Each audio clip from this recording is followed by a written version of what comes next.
Cumprimentamos a todos com a paz de nosso Senhor e Salvador Jesus Cristo. Estamos iniciando mais um programa EBD na TV. Nós estamos durante este terceiro trimestre de 2017 estudando nas lições da CPAD com o tema A Razão da Nossa Fé. Assim cremos, assim vivemos.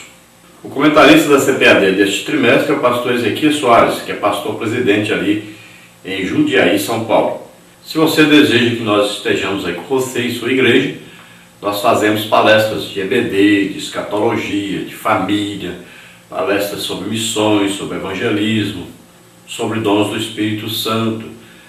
Então você entra em contato conosco, nós temos aí nosso e-mail henriquelhas@hotmail.com e nosso telefone DDD aqui 99, Imperatriz Maranhão, e o telefone é 991520454. Estivemos agora recentemente na cidade de Pocrane e também em Ipatinga, Minas Gerais, onde mais de 200 pessoas foram curadas, mais de 50 pessoas aceitaram Jesus como Senhor e Salvador, mais de 20 pessoas foram libertas, graças a Deus. Glória a Deus por isso. Então nós estamos à disposição de você, da sua igreja, se você desejar. Vamos ver hoje então a última lição deste trimestre, desse terceiro trimestre de 2017, sobre a família e a sua natureza. Então o cremos incluiu aí a família, um tema importante, atual e muito necessário, porque se tivessem esquecido esse tema, imagine aí o que nós estamos passando na atualidade sobre este tema. É uma difícil situação, porque nós temos hoje no país a principal rede de TV fazendo uma divulgação de um trabalho antifamília. E, na verdade, todos os evangélicos deveriam fazer uma coisa simples: deixarem de assistir esse canal de TV. Se nós todos nos uníssemos e fizéssemos isso, eu tenho certeza que eles parariam de fazer isso, porque já está sendo uma afronta a Deus e à família brasileira. Então nós temos que nos unir nisso, vamos combinar isso. Deixem de assistir esse canal, um canal diabólico, que só trabalha para Satanás atualmente, nas suas novelas e em toda a sua programação. Pode olhar que toda a programação é a divulgação de tudo que é antifamília, é a estimulação do pecado, do roubo, da mentira, do engano, do adultério, da homossexualidade, do lesbianismo. Eles divulgam, fazem propaganda. Em todos os seus programas, eles defendem essa ideia. Então, nós temos que tomar uma providência urgente. Faça isso. Não assista mais esse canal. O textual da lição está em Gênesis 2:24, que diz: Portanto, deixará o varão seu pai e a sua mãe, e apegar-se-á à sua mulher, e serão ambos uma carne. Você sabe quem disse isso? Foi Adão. Está aí bem claro, disse Adão. Sabe que Adão estava sendo usado agora? Pelo Espírito Santo, era uma profecia. Adão não teve pai nem mãe, nem Eva teve pai nem mãe. Então, Adão estava profetizando, era do Espírito Santo. Ele estava dizendo: deixará o homem agora, seu pai e sua mãe, e se unirá à sua mulher, e serão ambos uma só carne. Olha só. É uma profecia inspirada pelo Espírito Santo. Adão está falando aqui, inspirado pelo Espírito Santo. Ele não sabia o que era ter pai e mãe. Então ele está dizendo que, a partir daquele momento, todos que nascessem, era para ser desse jeito. Deveria deixar o pai e a mãe e se unir a uma mulher. Todo homem deveria se unir a uma mulher. Está bem claro aí. Não é se unir a um homem. Adão deveria se unir a uma mulher, assim todos que nascessem de Adão. Todos os homens deveriam se unir a uma mulher. Cada homem se unir a uma mulher. Veja bem que não é a duas mulheres, a uma mulher só. E veja bem que é um macho e uma fêmea. E veja bem que quando se juntam se tornam um só. Um homem com outro homem não se torna um só. Uma mulher com outra mulher não se torna uma só. Tem que ser um homem com uma mulher para se tornar um só. A verdade prática diz: o casamento foi instituído por Deus e ratificado por nosso Senhor Jesus Cristo como união entre um homem e uma mulher, nascidos macho e fêmea. Então o casamento, essa união, quando nós falamos casamento, não necessariamente casamento quer dizer uma união no cartório, mas aqui está falando de uma união perante Deus. Quando um homem e uma mulher se juntam e eles fazem sexo, automaticamente eles estão se casando diante de Deus. É uma aliança que estão fazendo e Deus é testemunha dessa aliança. Veja só que a primeira aliança é feita com Deus, depois é que os dois fazem aliança entre si. E essa aliança é até morrerem. Essa aliança só tem um jeito de acabar com ela. É morrendo um dos dois. Quando morre, aí a aliança está desfeita. Não tem como desfazer de outra maneira. Então, esta união, esse casamento é visto por Deus, aprovado por Deus. Deus é testemunha disso. E ele deve ser, então, até que a morte o separe. E Jesus ratificou isso. Jesus disse bem claro, como está escrito. No princípio não era assim. Jesus disse que o princípio era o seguinte: um homem e uma mulher, e eles se uniam e só se separavam quando um dos dois morriam. Então isso é o que está escrito na Bíblia. Não adianta alguém querer mudar isso. A palavra de Deus não muda, é eterna, é verdadeira e é o correto para o ser humano. Quem fez o ser humano é Deus. Então quem sabe o que é bom para ele é Deus, não são os homens. E a palavra de Deus não muda com o tempo, é a mesma palavra e continua sendo a mesma palavra. E quando Jesus ratifica isso, ele está dizendo: olha, assim como era no Antigo Testamento, continua sendo no Novo Testamento. Não mudou, é a mesma palavra, é o que vale para o casamento.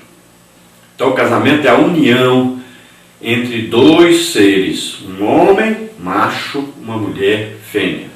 A leitura bíblica em classe dessa lição está em Gênesis 2, 18 a 24, que diz assim: e disse o Senhor Deus: não é bom que o homem esteja só, far-lhe-ei uma adjutora que esteja como diante dele. Havendo, pois, o Senhor Deus formado da terra todo animal do campo e toda ave dos céus, os trouxe a Adão para este ver como lhe chamaria, e tudo que Adão chamou a toda alma vivente, isto foi o seu nome.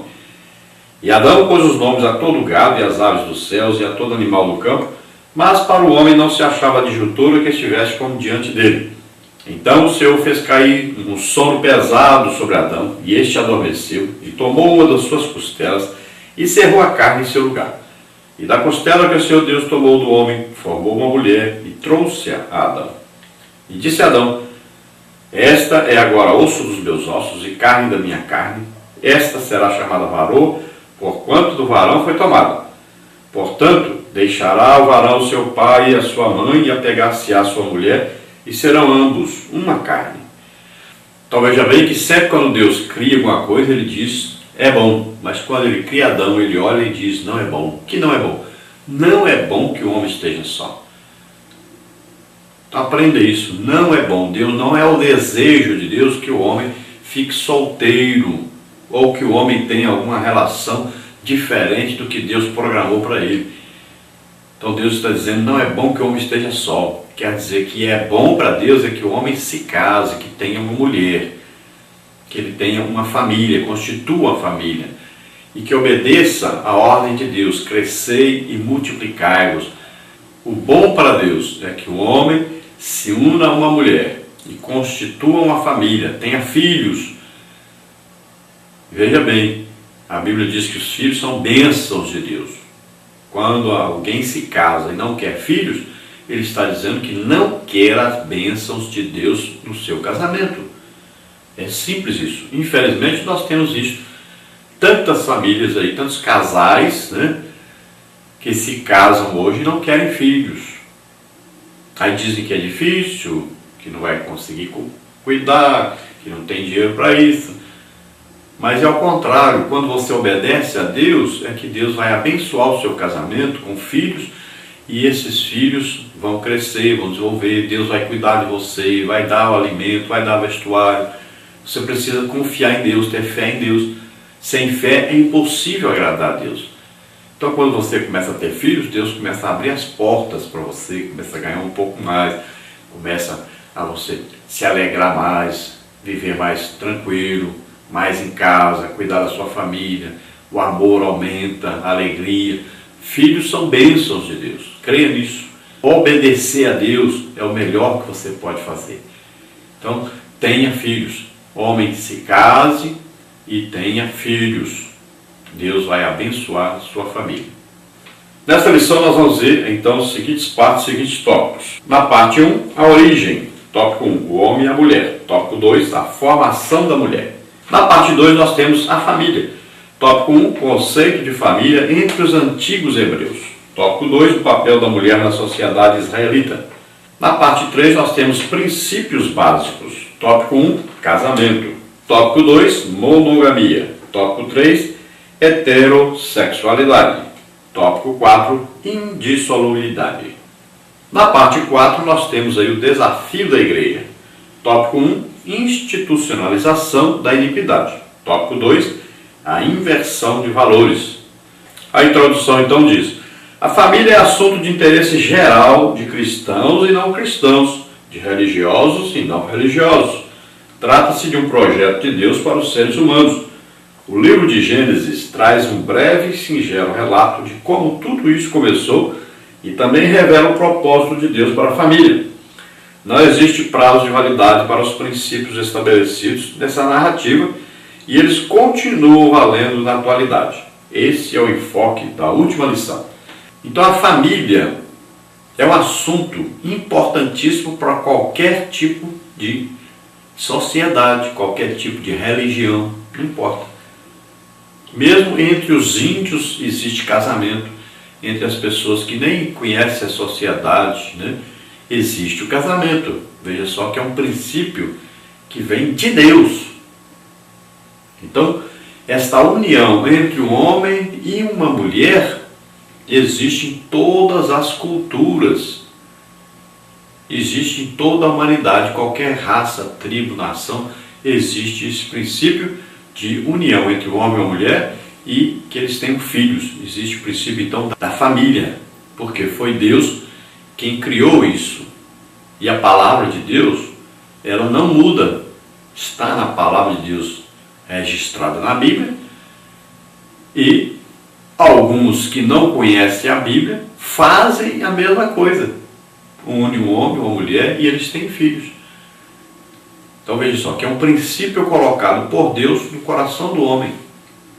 Então no livro de Gênesis existe aí esse princípio, como começou então o homem a existir, a mulher a existir, a união entre esse homem e a mulher, e aí os filhos que nasceram. Então Deus criou isso e é para ser do jeito que Deus criou. Quem criou os seres humanos? Deus. Então ele tem o quê? Um manual para que esse ser humano viva bem. Então Deus criou para que dê certo. Agora, para dar certo é preciso conhecer o manual. É assim como você pegar, você tem um celular com defeito e tal, mas você chega lá na assistência técnica, entrega lá em 1 minuto a pessoa conserta. Por quê? Porque ele tem o manual do fabricante, ele vai ler o manual e sabe como consertar. Né? É simples. Para ele é simples, para a gente é complicado. O carro dá defeito, você tenta consertar, não consegue. Mas vai lá na oficina, ele liga aquilo ali no computador, diz onde é que está o defeito na mesma hora. Então existe o quê? Um manual, né? Existe uma coisa que revela qual o defeito. Assim é a palavra de Deus. É o manual de Deus para nós. Então a família, às vezes não está dando certo. Mas quando a família começa a se voltar para Deus, orar, começa a consultar a Deus como fazer, o que fazer, né? Essa família começa a ler a Bíblia juntos, começam a fazer um culto doméstico, né? Louvar a Deus, adorar a Deus. Então essa família vai mudar. porque está consultando agora aquele que criou a família. E ele entende disso. Então ele vai consertar. Como é que se conserta uma família? Fazendo com que essa família se volte para Deus, obedeça a Deus, seja submisso a Deus e a sua palavra. Então, quando um casal está se separando, qual a solução? A solução é provar que o homem está errado e provar que a mulher está errada. Quando cada um reconhecer que está errado, então esse casamento terá solução, poderá continuar feliz e alegre. Então é preciso que cada um reconheça. Eu não busquei a Deus, não perguntei para Deus o que fazer, não consultei a Deus, não fui orar, buscar de Deus a solução, não tive paciência, não tive amor. Cada um deve chegar a essa condição aí, a essa conclusão. Aí então eles pedirão perdão um ao outro e voltarão a estar unidos como Deus quer. Casamento não se desmancha. Só tem um jeito de acabar o casamento, é com a morte. Veja bem, não existe como terminar o casamento, desmanchar o casamento. Esta união é uma união vista por Deus, testificada por Deus, aprovada por Deus, é uma aliança e não se quebra essa aliança. Então essa aliança, se alguém quebra essa aliança, ele está sujeito a maldições. Parte 1 então, a origem. Tópico 1, o homem e a mulher. Tópico 2, a formação da mulher. Tópico 1, o homem e a mulher. No relato da criação, ambos aparecem juntos, mostrando a igualdade ontológica do homem e da mulher. O texto de Gênesis 1:27 diz: E criou Deus o homem à sua imagem, e a imagem de Deus o criou, macho e fêmea os criou. A palavra hebraica usada para homem aqui é Adão, que serve tanto para o nome do primeiro homem que Deus criou, como também para homem no sentido de representante do ser humano, semelhantemente à palavra grega antropos. A expressão final, macho e fêmea os criou, mostra que Adão, neste versículo, diz respeito ao ser humano. Isso revela a igualdade de ambos, macho e fêmea, homem e mulher, como portadores da imagem de Deus. A diferença está na sexualidade. Primeira Epístola de Pedro 3:7. Ao reunir este casal, Deus instituiu o que chamamos hoje de casamento. Então essa palavra ontológico quer dizer o quê? Ontos quer dizer ser. E logos quer dizer o quê? Palavra, né? Estudo. Então estudo do ser. Então quando os dois aparecem juntos, o homem e a mulher, então nós vamos estudar o quê? O ser humano. Todos os dois aí são seres humanos. Então nós vamos estudar o quê? A criação do ser humano e como ele deve então se comportar, o que ele deve fazer. Então nós vamos ver que nesse estudo Deus diz bem claro para nós que o homem deve se unir a uma mulher e eles serão um só a partir daí, e a partir daí eles vão gerar filhos. A semente para gerar filhos está no homem, o espermatozoide, e a mulher receberá esse espermatozoide em seu útero, e esse espermatozoide se desenvolverá, e daí então nascerá uma criança, nascerá aí um filho ou uma filha. O primeiro homem que nasceu, Adão, foi feito à imagem e semelhança de Deus. Então ele conversava com Deus todos os dias, foi criado um ser super inteligente, colocou nome em todos os animais. Ele não foi criado no jardim do Éden, foi criado fora. Depois o jardim é criado para este homem estar nele. O homem é colocado no jardim. E aí é dado a ele uma mulher, que é tirada da sua própria costela. Aí sim, a mulher nasceu no jardim do Éden. Deus foi criando as coisas para que Adão e Eva pudessem ter uma vida tranquila, em paz, em comunhão com Deus, constituíssem sua família, povoassem a terra. Então era o desejo de Deus que tudo desse certo. O homem aqui pecou, transgrediu uma norma de Deus, uma lei de Deus. E a partir daí o pecado entrou no mundo e casamento também passou por algumas coisas que não deveria passar. Já começou o homem culpando a Deus, culpando Eva, pelo seu pecado, Eva culpando Satanás, né? Já começou a haver uma separação do casal. Então essa foi aí a primeira desavença, né, do casal. Isso por causa de quê? Por causa do pecado. Então a palavra no original aqui em hebraico, o homem é Adão, que essa palavra significa aquele que é feito do pó, né, do pó vermelho da terra. E significa Adão, agora o primeiro homem, mas também tem o significado de toda a raça humana que nasce através de Adão. Lá no grego a palavra é antropos. Então essa palavra que nós usamos como antropologia, né, que é o estudo do ser humano, o estudo do homem. E o principal nesse estudo é saber que o homem é espírito, alma e corpo. Então nós vamos ver que é espírito, que é a parte do homem que se interessa pelo invisível, por aquelas coisas que nós não vemos com os olhos.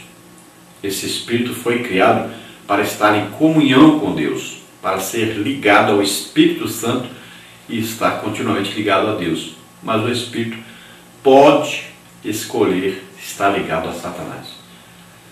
Temos a alma é responsável pelo intelecto do homem, pelas emoções do homem.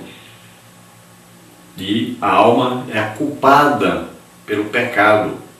Por isso que a Bíblia diz: a alma que pecar, esta morrerá. A alma é que tem a iniciativa de fazer alguma coisa, de tomar a decisão pelo ser humano. E esta alma pode estar ligada a Deus se ela estiver ouvindo a palavra de Deus, estiver meditando na palavra de Deus, lendo a palavra de Deus, estiver em obediência a Deus.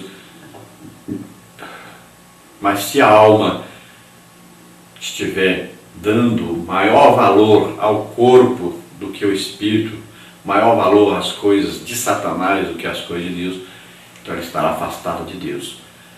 E temos o corpo, a morada desse espírito e dessa alma.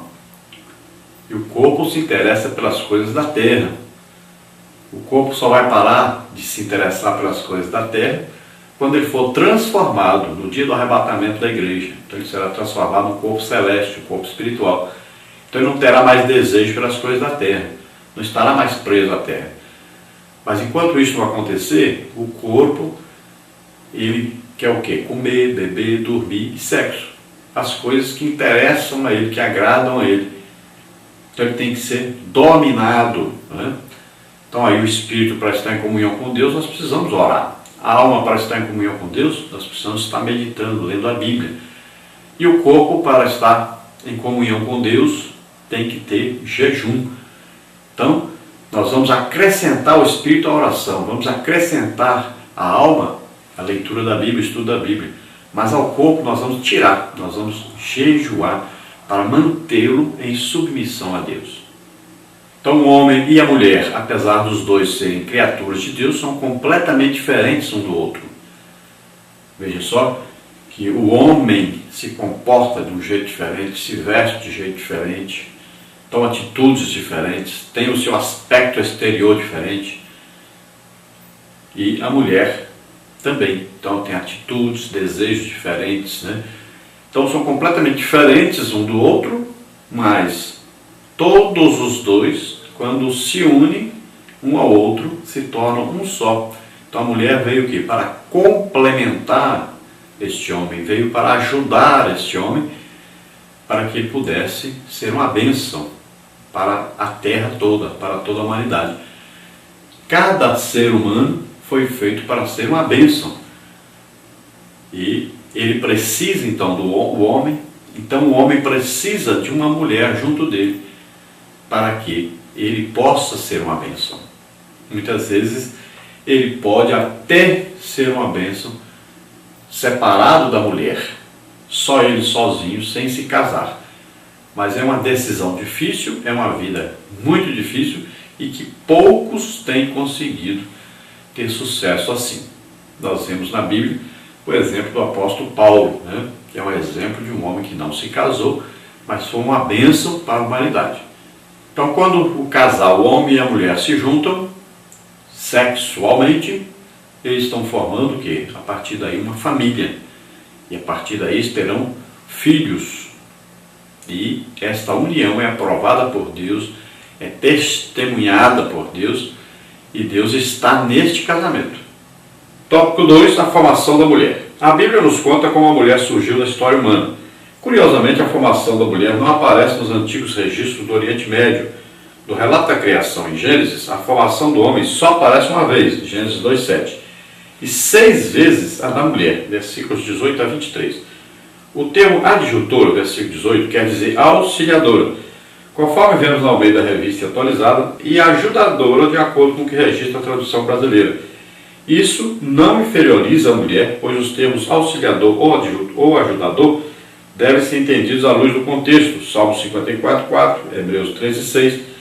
O termo hebraico kenegidó, como diante dele, versículo 18b, tem a ideia de igual e adequado, Gálatas 3:28.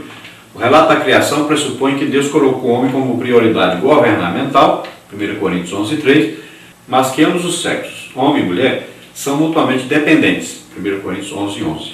Então veja bem que o homem foi criado primeiro fora do jardim do Éden, depois o jardim foi feito, o homem é colocado lá dentro, depois a mulher é feita e ela é tirada da costela de Adão. Veja bem, então do homem, a mulher nasceu do homem. Veja bem que a mulher foi feita por causa do homem. É muito importante entender isso. Então quando Deus olha e vê que Adão estava só, Deus então providencia uma adjutora, uma ajudadora, uma auxiliar, que vai complementá-lo, vai ajudá-lo. Então Deus tem um plano e Ele coloca o homem como o cabeça. Então cada família tem lá a cabeça dessa família. A cabeça é o homem. Ele está ali para governar. E a sua mulher vai ajudá-lo nisso.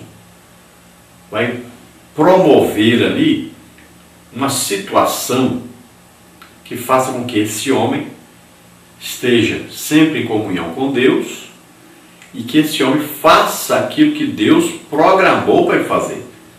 Então a mulher vem para ajudar isso, a constituir uma família, fazer com que esse homem seja feliz, fazer com que esse homem possa ser uma bênção onde quer que ele esteja. E essa mulher vai ajudá-lo. Ela também será uma bênção, porque ela está trabalhando para Deus, está cumprindo e obedecendo a palavra de Deus. Veja só que o apóstolo Paulo revela como essa família vai ser feliz. O apóstolo Paulo diz: o maior desejo do homem é que a mulher obedeça a palavra de Deus. E a palavra de Deus diz que ela deve ser obediente ao seu marido. E qual é o maior desejo da mulher? É que o homem obedeça a palavra de Deus, que o homem a ame. Então o casamento vai dar certo se funcionar assim. Parte 2, a família. Tópico 1, conceito de família entre os antigos hebreus. Tópico 2, o papel da mulher na sociedade israelita. Tópico 1, então, conceito de família entre os antigos hebreus. O lar é parte do clã. Este parte da tribo e esta, por sua vez, parte do povo, nação. O lar constitui-se de pai, mãe e filhos, como está em Salmo 128, de 1 a 4. É a família nuclear. Considerando que a base da economia do antigo Israel era a agricultura e o pastoreio, a família nuclear, com poucos membros, via-se em dificuldade por falta de mão de obra para o sustento da casa. Por isso, ela poderia se sustentar com parentes próximos, tios e primos, ou com 2 ou mais gerações vivendo juntas, como está em Gênesis 24:67. As casas descobertas pelos arqueólogos mostram que essa família ampliada era formada em média de 15 membros. Quando se tratava de famílias ricas, acrescentavam-se servos e estrangeiros, como no caso de Abraão, Gênesis 14:14, ou como previsto na legislação mosaica, Êxodo 23:12. Saul, por exemplo, aparece na Bíblia com a menção de seu pai, avô, bisavô, trisavô e também da tribo, 1 Samuel 9, 1 e 2. Então nós vamos ver na história de Israel que a família era formada por pai, mãe e filhos. E esse era o lar, então. Agora, eles faziam parte de grupos. Então eles se juntavam a outras famílias e formavam então um clã, né? Como por exemplo os hebreus, né? Eram várias famílias unidas como que o quê? Um povo separado, um povo de Deus. Então, formava o quê? Uma nação. O seu sustento era devido ao quê? À agricultura e ao pastoreio, principalmente das ovelhas, né? Então viviam disso. Então a família que crescia muito tinha mais condição de ter mais coisas. E também, quando era atacada, ela tinha mais condição de se defender. E essas famílias unidas umas com as outras, elas poderiam se ajudar uns aos outros. Muitos deles eram parentes, né? Então se uniam e eram fortes diante da sociedade, diante de outras nações. Então se tornavam fortes porque eram unidos e eram muitos em quantidade. Prosperavam financeiramente, por quê? Porque tinham muita gente trabalhando, então muita gente para plantar, muita gente para cuidar do pastoreio. Então eram respeitados pelas outras nações. Então essas clãs, né, esses povos, essas nações, eles tinham seus deuses. No caso dos hebreus, tinha um único Deus. Então o que fortalecia mais ainda eles é que eles tinham um Deus e um Deus poderoso que fazia milagres. Além então da família, eles também tinham escravos a seu serviço. Às vezes colocavam até parentes que não estavam bem, não estavam produzindo, né, bem na agricultura, no pastoreio. Então eles colocavam esses parentes também como seus funcionários. O certo é que Deus deseja que nós tenhamos filhos e não é que tenhamos poucos filhos. Sempre o desejo de Deus é que tenhamos muitos filhos. Então você pode confiar em Deus inteiramente. Se você tiver muitos filhos, Deus estará do mesmo jeito acompanhando, cuidando, estará fazendo você prosperar para cuidar desses filhos. Não se preocupe com isso. Confie sempre em Deus. Não fique evitando filhos. Deus pedirá conta de você por você estar evitando esses filhos, evitando essas bênçãos de Deus na sua casa. Tópico 2. O papel da mulher na sociedade israelita. A tarefa do homem e da mulher era a mesma, sendo que a mulher cuidava da casa e ajudava o marido nos trabalhos diários para sustento da família. A sentença divina por ocasião da queda do Éden diz: e a mulher disse: multiplicarei grandemente a tua dor e a tua conceição. Com dor terás filhos, e o teu desejo será para o teu marido, e ele te dominará. Gênesis 3,16. Isso significa que a mulher se dedicaria ao trabalho da mesma forma que o homem e também à maternidade. E a mulher não é inferior, mas o homem é o chefe e pastor do lar. Ela levava a criança no ventre e continuava exercendo suas tarefas, considerando questões médicas, sanitárias e nutricionais. A gravidez era um período de alto risco para a mãe e para o bebê. Então veja bem que foi imposta uma maldição à mulher, mas nós cremos que hoje, o que acontece? Você aceita Jesus como Senhor e Salvador, a maldição saiu, não tem mais maldição sobre você.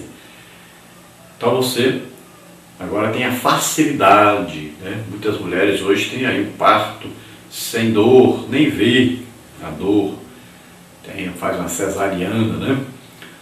Nós temos hoje também que a mulher muitas vezes se torna independente, tem o seu próprio emprego, trabalho. Mas o plano de Deus, o plano original de Deus, é que funcione a família dessa maneira. A mulher é obediente ao seu marido e o ajuda para que a família seja tranquila, viva em paz, progrida. E o homem é o líder ali, a cabeça desse lar, deve ser obedecido como você obedeceria ao próprio Jesus, para funcionar o lar. Esse é o princípio o quê? De autoridade dentro do lar. Quando a cabeça se torna mulher, o lar então desmorona. Os filhos não serão obedientes aos seus pais, não serão obedientes aos seus professores, nem à polícia, nem pastor, nem ninguém, porque o princípio da autoridade foi quebrado. Então Deus criou para ver a harmonia no lar. Então o homem é o governante daquela família, a mulher é obediente ao seu marido e o ajuda para que toda a família aproveite dessa bênção que Deus está dando para eles.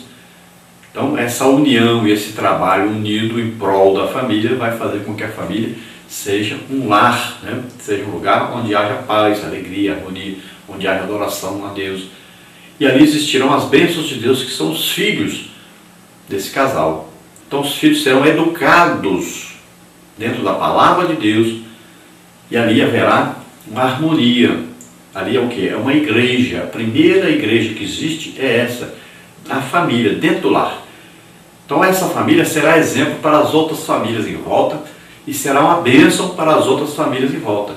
Assim que se forma a nação. Nós temos visto muitas mulheres hoje perderem seus filhos antes de nascer ou na hora de nascer. Devido ao quê? Devido à falta de consciência dessa gravidez. Nós temos visto muitas mulheres grávidas que andam por aí de moto para baixo para cima, né? Passam em buracos, batem ali, que está batendo ali, muitas vezes na própria criança. Temos visto mulheres também trabalharem excessivamente durante a gravidez, o que não é recomendado.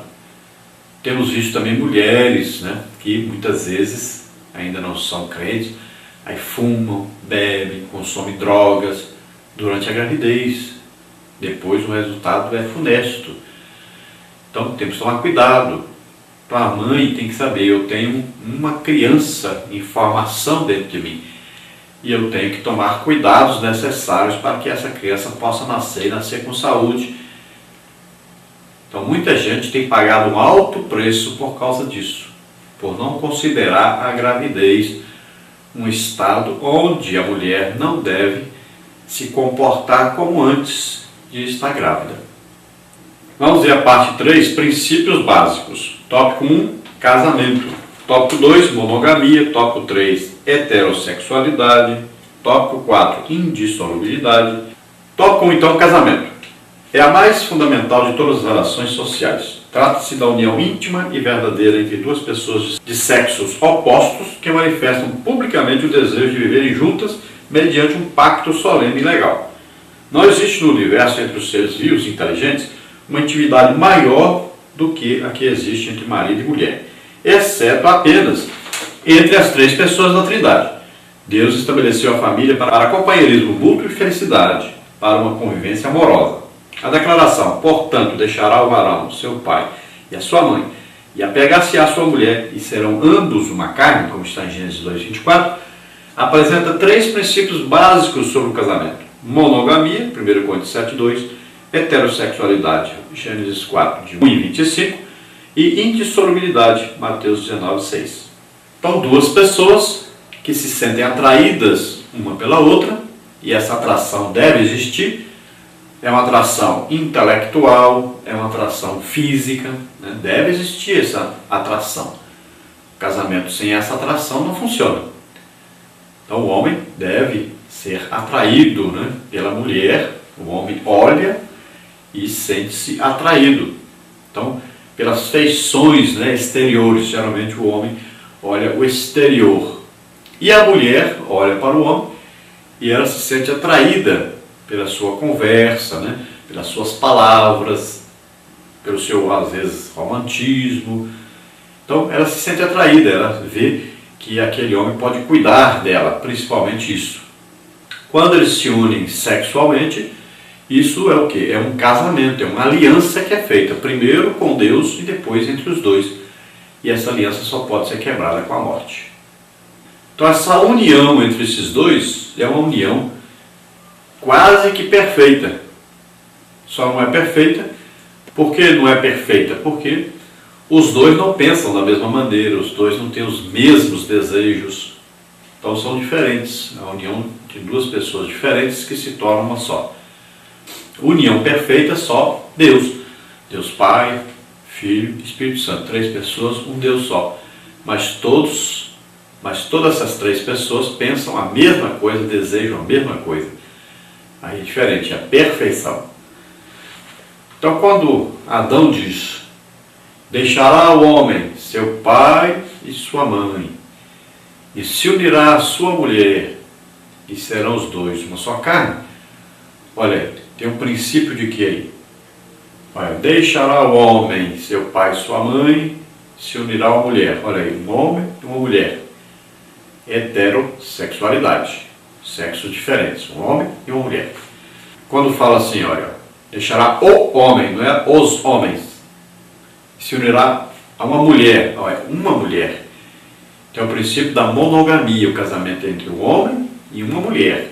Não pode ser um homem e várias mulheres, nem uma mulher e vários homens. Um homem e uma mulher, monogamia. E também diz, olha, os dois serão uma só carne. Aí fala da indissolubilidade, quer dizer o quê? Que é indissolúvel, é inseparável. É como você pega duas folhas de papel, cola uma na outra. Se você depois tirar, vai rasgar. Uma das duas folhas vai rasgar. O casamento não pode ser desfeito.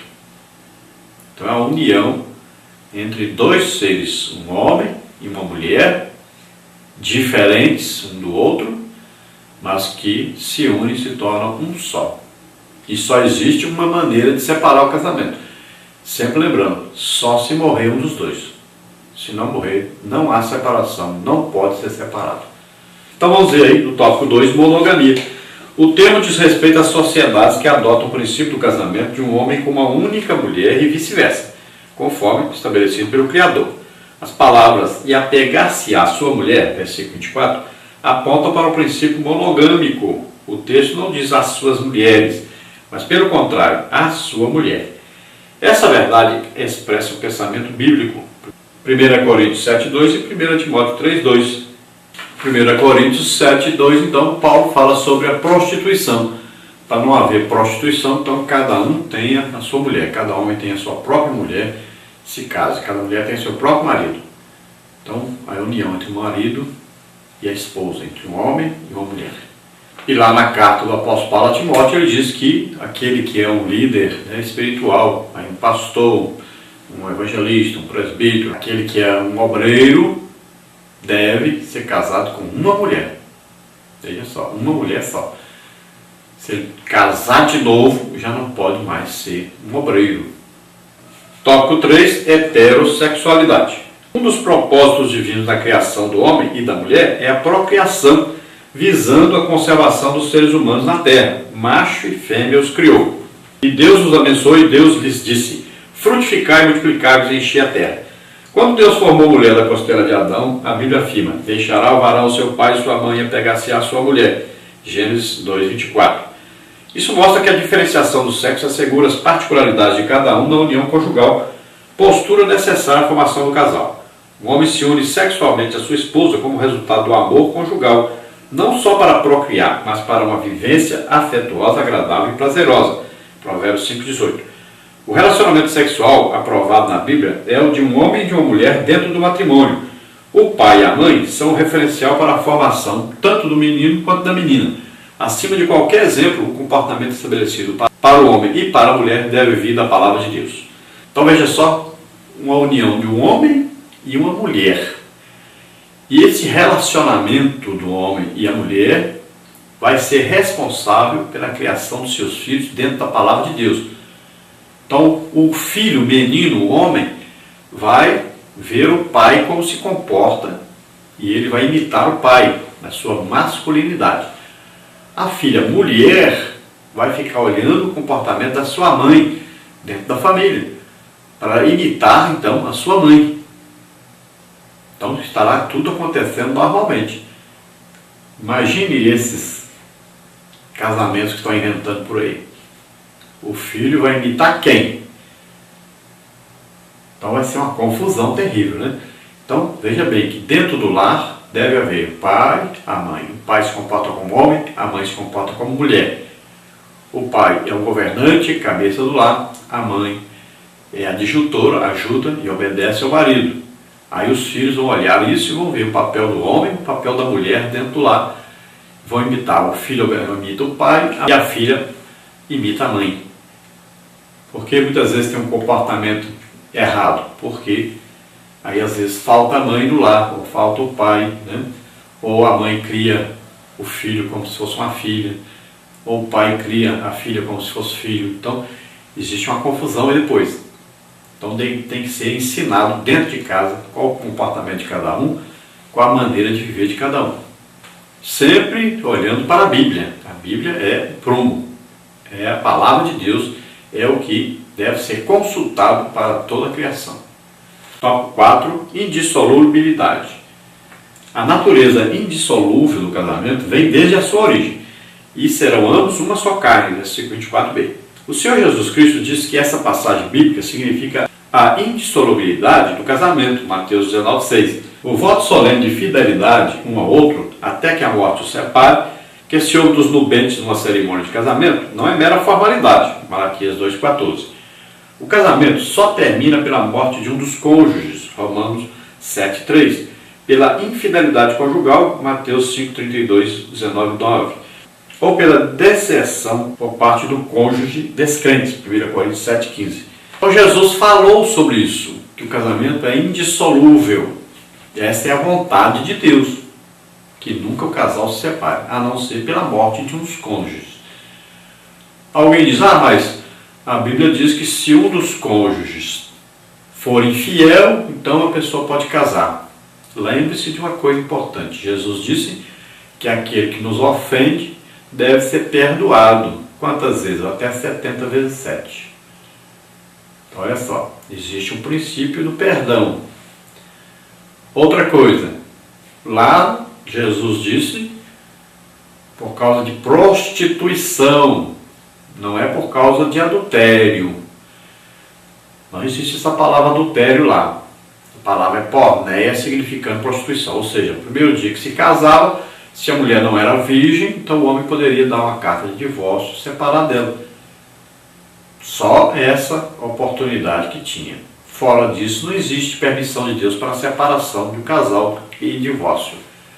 Outra coisa, Paulo diz, se o descrente, olha só, o crente nunca toma atitude de separar, mas se o descrente, aquele que não é crente, quiser ir embora, então o crente permite que ele vá embora. Mas o crente não está dizendo que você vai casar de novo, não, vai ficar solteiro. Então você faz as contas primeiro. Agora lembre-se de uma coisa, aquele que prefere sofrer por amor de Deus, é que vai receber o galardão lá em cima. Então se o marido é descrente, você está suportando, está sendo perseguido, muitas vezes até apanha por causa disso. Mas e daí?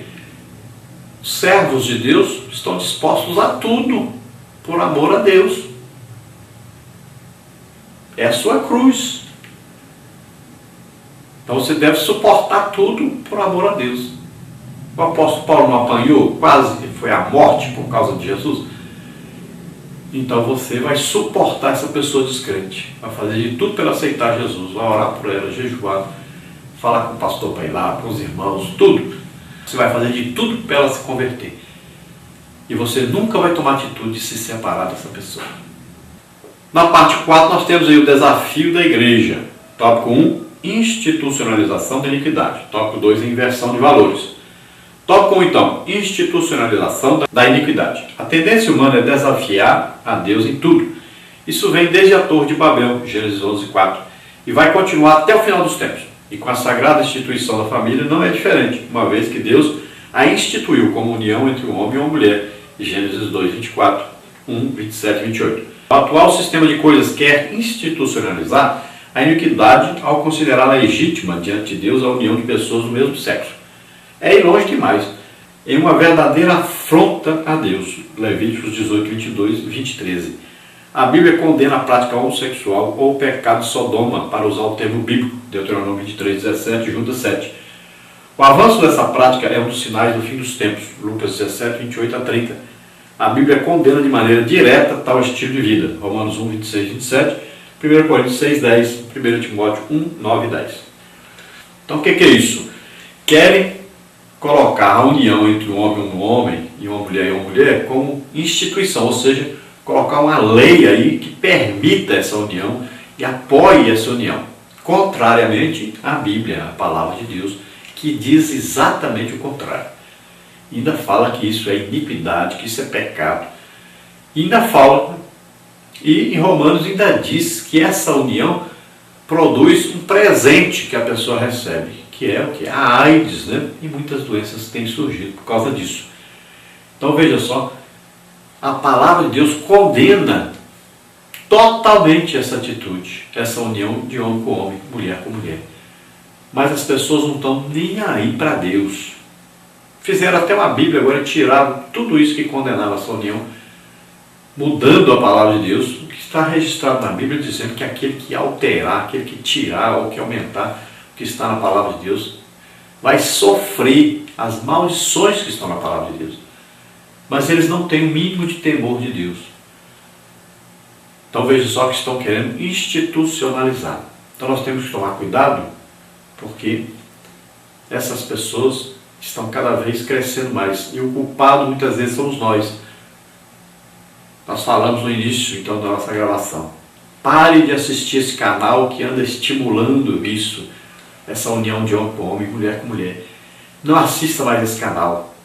Boicote esse canal, para que eles vejam que existe um povo de Deus e que não quer que isso seja estimulado, que o pecado seja estimulado na sociedade.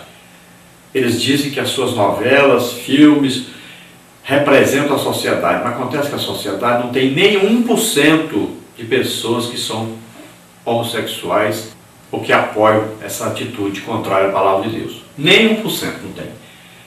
Então são mentirosos, enganadores e ficam dizendo aí que tem 10% da população, não sei mais o que, tem gente que diz até que tem 20%. Mentira pura, não existe isso.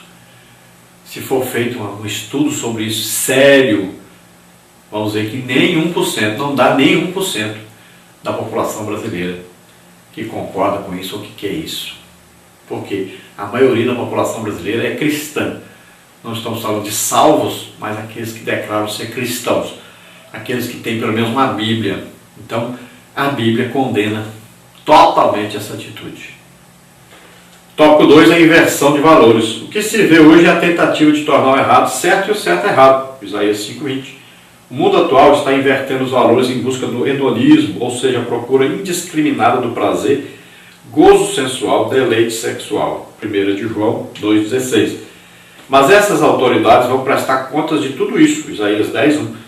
Esse também era o desafio da igreja do período apostólico. O apóstolo Paulo denunciou também essa inversão de valores, dizendo que mudaram a verdade de Deus em mentira, adorando e servindo a criatura em lugar do Criador, o qual é bendito eternamente. Amém. Romanos 1:25. Então a Bíblia diz, ai daquele que chama o bem mal e o mal bem. Então ai daquele que está torcendo, invertendo os valores. Ai daqueles que estão fazendo leis para apoiar pecado, apoiar coisa antibíblica, desobedecendo a Deus. Ai desses, eles vão pagar caro por isso. E ai daqueles que vivem na prática desse pecado. E você, casal também, cuidado com o sexo anal. Pare com isso, evite isso, não faça mais isso. Você também está cometendo o mesmo erro que eles estão cometendo. Cuidado com isso. Então, sexo entre o homem e uma mulher, sexo natural, todo sexo desnatural é pecado.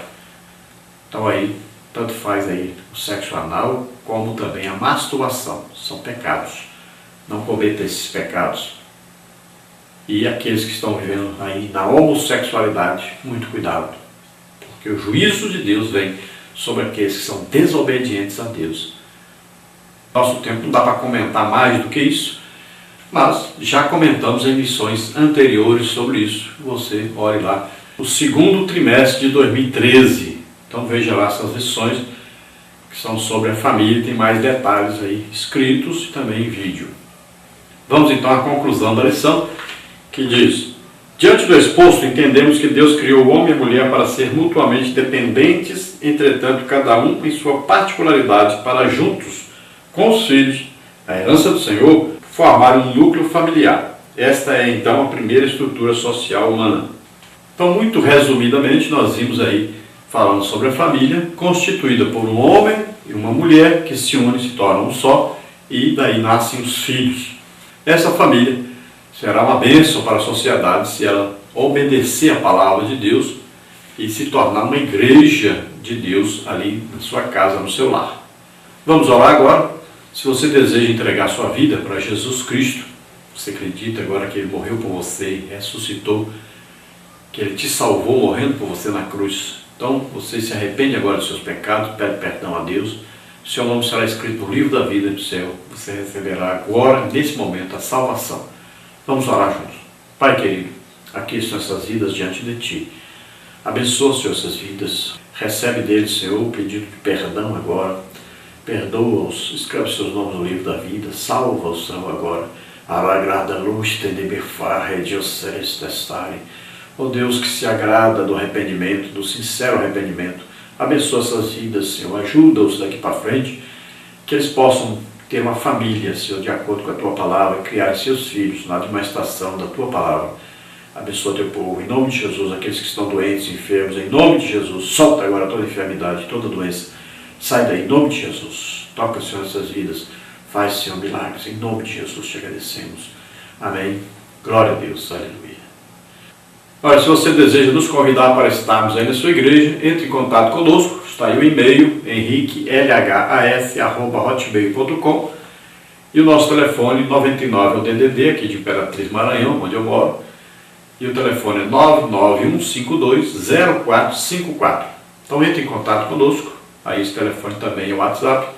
Então você entra em contato conosco e nós estaremos aí com você na sua igreja. Vamos mostrar agora para você a nossa agenda, para você não marcar a mesma data. Nós estamos aí com o mês de dezembro todo livre ainda, mês de janeiro todo livre ainda. Então você entra em contato conosco, marque e nós estaremos aí com você. Olha, a próxima agenda nossa é dia 30/9 e dia 1/10. Nós estaremos aí em Ananindeua, no Pará, aí Campo Maguari, lá do pastor presidente Ritter José Marques de Souza. Então esteja conosco ali, um belo trabalho de escola bíblica dominical. Esteja conosco e Deus vai falar com você. Depois, dia 7 e 8/10, estaremos em Barcarena, no Pará, na conferência de EBD.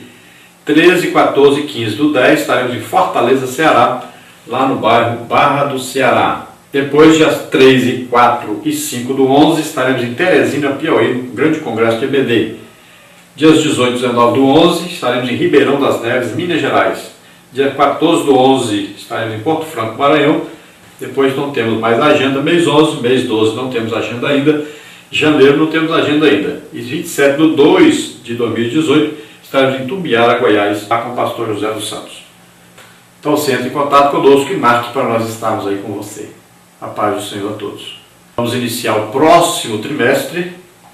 Semana que vem estaremos iniciando o próximo trimestre aí com a revista da Escola Bíblica Dominical, da CPAD, com o tema aí, a obra da salvação. Jesus Cristo é o caminho, a verdade e a vida.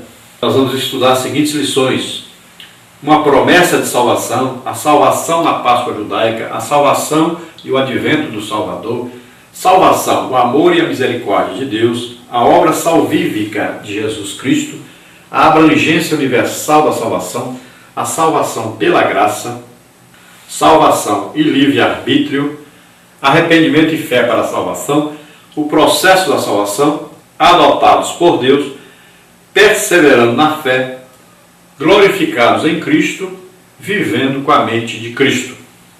Neste trimestre nós estudamos aí as seguintes lições.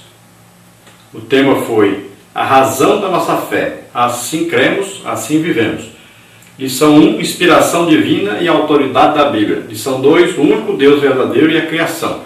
Lição 3, a Santíssima Trindade, um só Deus em 3 pessoas. Lição 4, o Senhor e Salvador Jesus Cristo. Lição 5, a identidade do Espírito Santo. Lição 6, a pecaminosidade humana e a sua restauração a Deus. Lição 7, a necessidade do novo nascimento. Lição 8, a Igreja de Cristo. Lição 9, a necessidade de termos uma vida santa. Lição 10, as manifestações do Espírito Santo. Lição 11, a segunda vinda de Cristo. Lição 12, o mundo vindouro. Lição 13, sobre a família e a sua natureza. É o que estudamos hoje.